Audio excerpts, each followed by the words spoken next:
Cinema ఇండస్ట్రీలో చాలా మంది స్టార్ హీరోస్ ఒక సినిమా కథ వినగానే ఆ సినిమా ఎన్ని రోజులు ఆడుతుంది, ఏ విధంగా ఆడుతుంది, ఎలాంటి రికార్డులు బ్రేక్ చేస్తుంది అన్న విషయాలను టపీమని చెప్పేస్తూ ఉంటారు. అలాంటి హీరోల్లో ఒకరు మన ఎన్టీఆర్.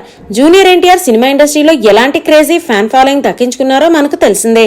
అలాంటి జూనియర్ ఎన్టీఆర్ ఒక కథ విని ఆ కథ ఫ్లాప్ అవుతుంది అని తెలిసి కూడా సినిమా చేసి చెత్త డిజాస్టర్ ని తన ఖాతాలో వేసుకున్నారు. దానికి సంబంధించిన డీటెయిల్స్ నెట్టింట వైరల్ గా మారాయి. ఎన్టీఆర్ ఫ్యాన్స్ కి కూడా ఆయన కెరీర్ లో నచ్చని ఏకైక సినిమా ఏదైనా ఉంది అంటే అది శక్తి మాత్రమే. మెహర్ రమేష్ దర్శకత్వంలో తెరకెక్కిన ఈ సినిమా ఎన్టీఆర్ కెరీర్ లోనే చెత్త రికార్డ్స్ ని నెలకొల్పింది. ఇప్పటికి ఈ సినిమా టీవీలో చూస్తే జనాలకు ఒళ్ళు మండిపోతూ ఉంటుంది.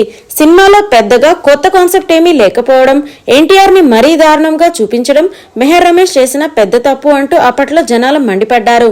అయితే ఈ సినిమా కథ విన్న ఎన్టీఆర్ ఫ్లాప్ అవుతుంది అని ముందుగానే గెస్ చేశారట. కానీ మెహర్ రమేష్ కి ఇచ్చిన మాట కోసమే ఆయన ఈ నిర్ణయం తీసుకుని సినిమాను ఓకే చేసి ఫైనలైజ్ చేసి మూవీలో నటించారట. దానికి భారీ మూల్యం కొన్ని సంవత్సరాలు ఎన్టీఆర్ చెల్లించుకున్నాడు. ఈ సినిమా ఇచ్చిన ఫ్లాప్ నుండి కోలుకోవడానికి తారక్కి చాలా సంవత్సరాలు కష్టపడ్డారట.